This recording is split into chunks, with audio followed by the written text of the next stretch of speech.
Hey gang, welcome back. If you've been here before, if you're new, thank you so much for clicking on this video. I'm in the second episode of our soft series where I'm just going through some of my favorite things. I like middle of the year to kind of take a look at the videos and the books and the apps that I've been using and see which ones I love and which ones I think I maybe could do better and upgrade. So I wanted to share those with you, and that's what we're gonna do today. Okay, the first one we're going to be talking about is the Bring app. This is a grocery app that I use with my husband.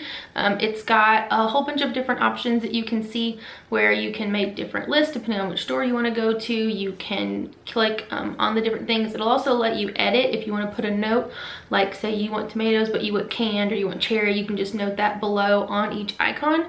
It also keeps track of the ones you use the most. That way whenever you're taking stuff on and off the list, it'll kind of keep the ones you use the most right below so they're easy to get to. You can also go down to the bottom where it has different ones that it'll do by category depending on what you're wanting to put on your list. You can also share those lists. You can do it by yourself and have the app be totally you, but you can also connect it to other people. And so my husband and I have shared lists on those apps so that if I update the list and he's going to the store, he can check it, and then we both kind of know what we need or what we've already gotten. If one of us happens to go and forget something, then we can both see what's actually needed for the house. Number 2 on this list is Evernote. This is probably my longest using app that I use regularly, like almost every day. It's great for jotting down notes or keeping track of memories. I have a serious system with the tags that I use and the notebooks and the folders. It's a big to-do. If you want more information on how I organize my Evernote app, you can let me know below and we'll do a whole video on it. But basically it's a great way for me to keep track of books I want to read, podcasts I want to listen to, recipes, lists of things that I'm going to be doing for the channel or things I'm doing for social media. I also keep track of different things that my husband needs or that Dominic needs. I just kind of have different organizations depending on what I'm doing, notebooks and all those things. I love it so much that I almost can't really dive into it without giving you like a whole bunch of information, and I don't want this video to be really long just for this one app. So if you want to learn more or if you have questions, leave them below and we can dive into that if you want. Number 3 is Podcast Addict. This is my preferred app as far as what apps you use for podcasts.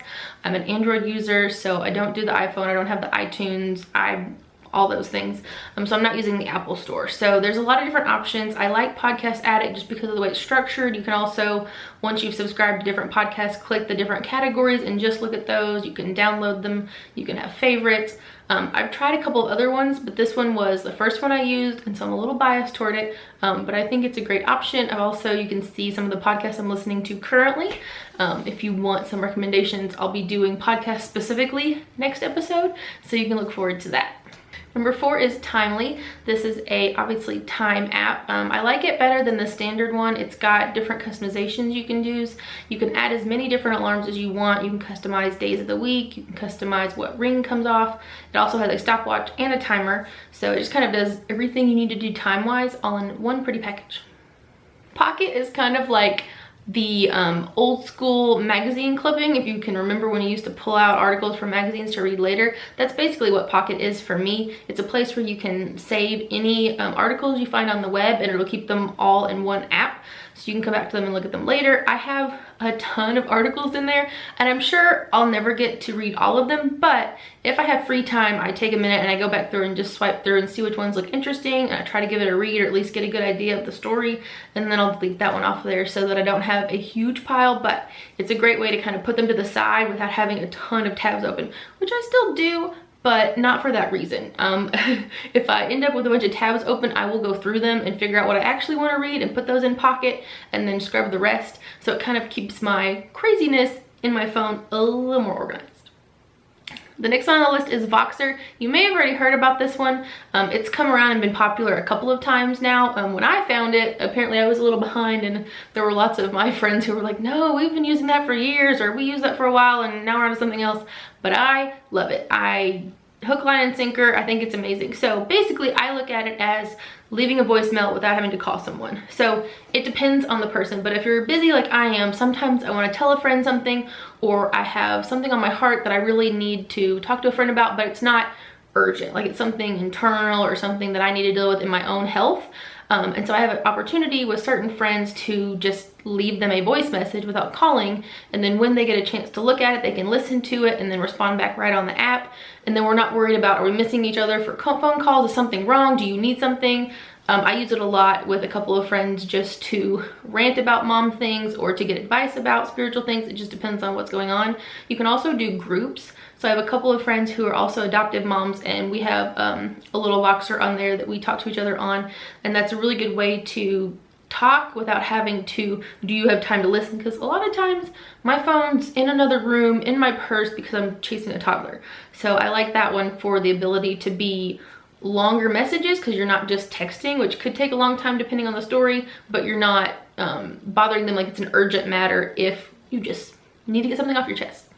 The next one on the list is probably my favorite one. This is Libby. So you connect your library card to the Libby app, and it gives you the ability to borrow ebooks and audiobooks right on your phone. You don't have to go to the library. You don't have to worry about them returning a book late because it'll automatically take it away.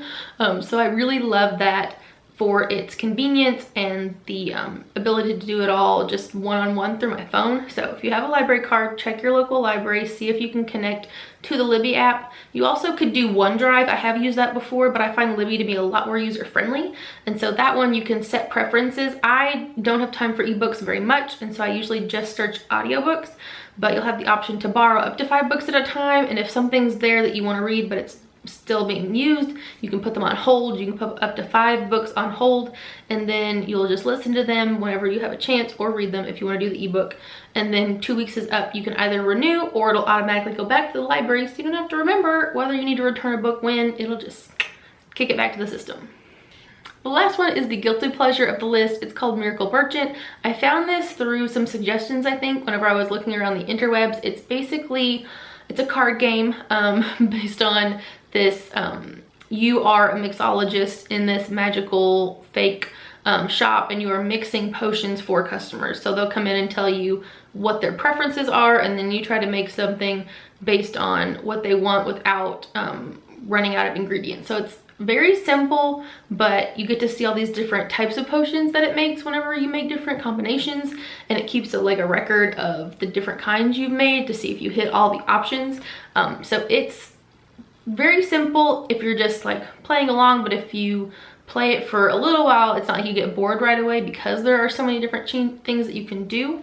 I don't play it very often, obviously, but there are times where I have a second and I don't want to do something that I like have to do on my phone, and so I'll pull it up. Dominic is 3 right now, and so occasionally when I need to, I can pull it out and he can play with it because he can do the colors and match the colors to what each person wants, and that's slightly educational while being something that keeps him busy if I really need both hands for a minute. So I think it's useful for both of those reasons, but it's definitely something fun and cute if you want to check it out.